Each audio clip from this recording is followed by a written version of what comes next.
Assalamualaikum warahmatullahi wabarakatuh. Halo Sobat Komunitas, selamat datang di Suara Komunitas Seni, podcast yang mengangkat kisah inspiratif dari berbagai komunitas di sekitar kita. Saya host yang akan menemani kalian pada episode kali ini. Hari ini kita akan mengenal lebih dekat tentang komunitas seni adab atau biasa dikenal dengan kisah, sebuah komunitas yang menjadi wadah pengembangan minat dan bakat mahasiswa Fakultas Adab dan Humaniora di bidang seni dan budaya. Bersama kita telah hadir Kak Awal sebagai pengurus komunitas seni adab. Terima kasih sudah meluangkan waktunya untuk berbagai cerita bersama kami. Sebelum kita berbincang lebih jauh, Sobat Komunitas tentunya harus tahu setiap organisasi memiliki tantangan masing-masing. Komunitas seni adab misalnya menjadi wadah bagi mahasiswa Fakultas Adab dan Humaniora untuk mengembangkan bakat dan minat di bidang seni. Namun, di balik berbagai pertunjukan yang mereka tampilkan, ada proses panjang yang harus dilalui, mulai dari latihan rutin hingga mencari dana agar kegiatan dapat terlaksana. Nah,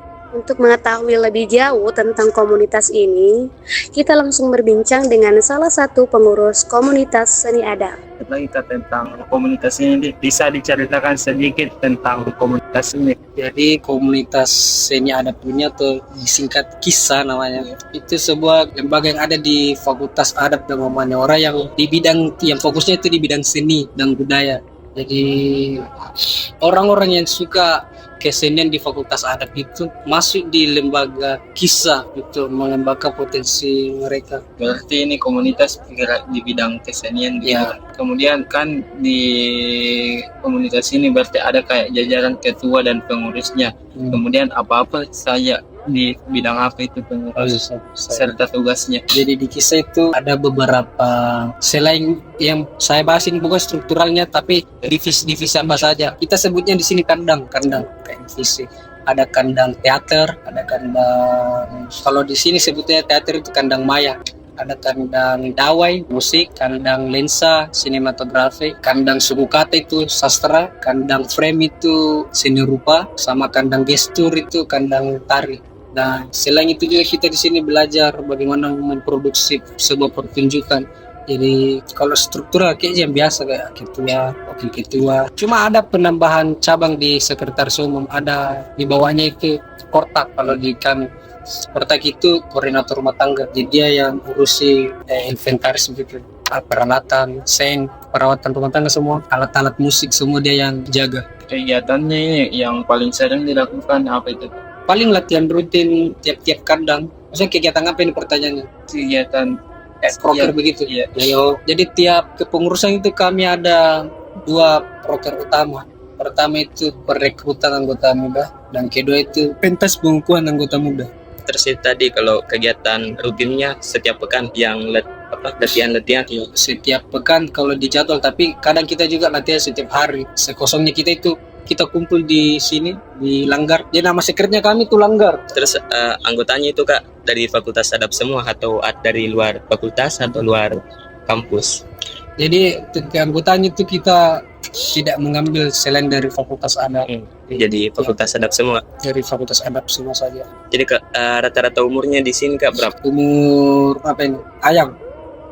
Enggak, umur anggota yang mahasiswa aktif semua. Iya, kebanyakan mahasiswa.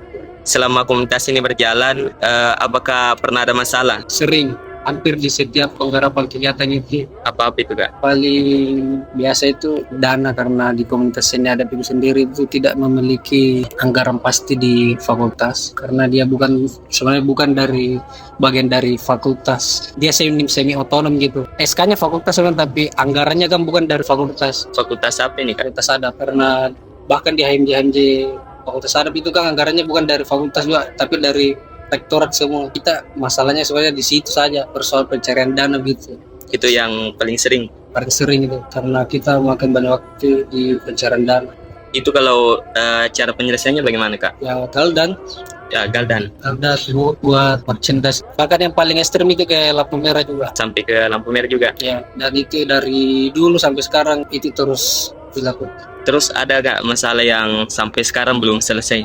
Tidak ada sih itu. Sudah ada. Biasanya anggota komunitas ini saling kasih informasi lewat apa ini? Lewat WA. Karena nggak ada yang anggota yang ketinggalan informasi begitu. Kalau itu ketinggalan informasi begitu, karena cukup sering karena ada beberapa anggota yang mungkin dia arsipkan semua. Cuma kalau kayak diarsipkan begitu kan, pasti kurang diperhatikan. Menurut kakak ini komunikasi di komunitas ini sudah baik ini atau masih ada yang perlu diperbaiki? Bisa dibilang belum cukup baik karena di selama penggarapan itu ada saja yang masih mempertanyakan apa yang sudah diinformasikan sebelumnya. Jadi kayak dia tidak baca informasi yang ada di grup. Itu saya juga heran kenapa bisa begitu. Mungkin karena itu kurang memperhatikan. Jadi balik lagi ke orangnya tuh. Sekarang tentang kebutuhan informasi, Kak. Informasi apa yang paling sering dicari atau dibutuhkan di komunitas ini? Informasi seputar sih perkembangan seni di Indonesia terutama. Contoh bagaimana perkembangan teater di Jawa. Informasi yang begitu sih kami butuhkan. Dia seputar tari bahkan semua. Dia semua. Tapi masih ada informasi yang kurang didapatkan. Tidak ada semuanya. Tidak ada juga.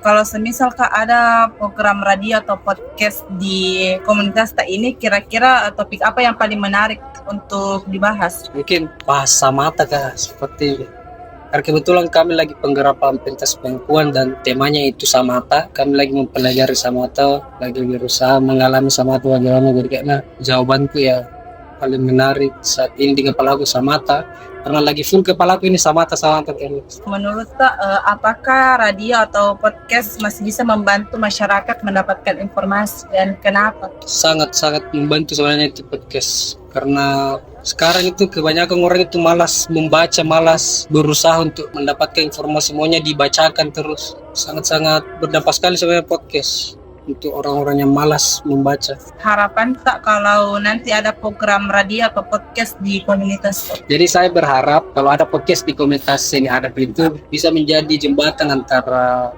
komunitas ke masyarakat lewat obrolan ringan seputar adat kesenian, baik itu di balik proses pertunjukannya, mungkin itu. Nah, dari penjelasan ke awal, kita bisa melihat bahwa sebuah komunitas bukan hanya membutuhkan semangat, tetapi juga komunikasi yang baik dan dukungan dari berbagai pihak. Sebagai anggota organisasi, kita juga memiliki tanggung jawab untuk membaca informasi yang telah disampaikan agar kegiatan berjalan dengan lancar. Dalam perspektif Islam, komunikasi yang baik merupakan bagian dari akhlak. Kita diajarkan untuk saling mengingatkan dalam kebaikan, menjaga amanah, dan bekerja sama dalam hal-hal yang bermanfaat. Sebagaimana firman Allah dalam surah Al-Maidah ayat 2 yang artinya, tolong menolonglah kamu dalam kebajikan dan ketakwaan. Nilai ini dapat diterapkan dalam kegiatan komunitas, termaksud ketika saling membantu menyukseskan program dan menjaga komunikasi yang baik. Selain itu, podcast seperti ini dapat menjadi media untuk memperkenalkan komunitas kepada masyarakat sekaligus menyebarkan informasi dan edukasi tentang seni dan budaya. Sobat komunitas, dari perbincangan hari ini kita belajar bahwa komunitas seni adat merupakan wadah bagi mahasiswa untuk berkarya dan melestarikan seni. Walaupun menghadapi kendala, terutama dalam pendanaan dan komunikasi, mereka tetap berusaha menghadirkan karya-karya terbaik. Mari kita dukung komunitas positif di sekitar kita, karena dari sanalah lahir kreativitas, kebersamaan, dan semangat untuk terus belajar. Terima kasih kepada Kak Awal yang telah berbagi cerita pada hari ini. Saya sebagai host, Farah Ataya Mahdia, pamit undur diri. Wassalamualaikum warahmatullahi wabarakatuh.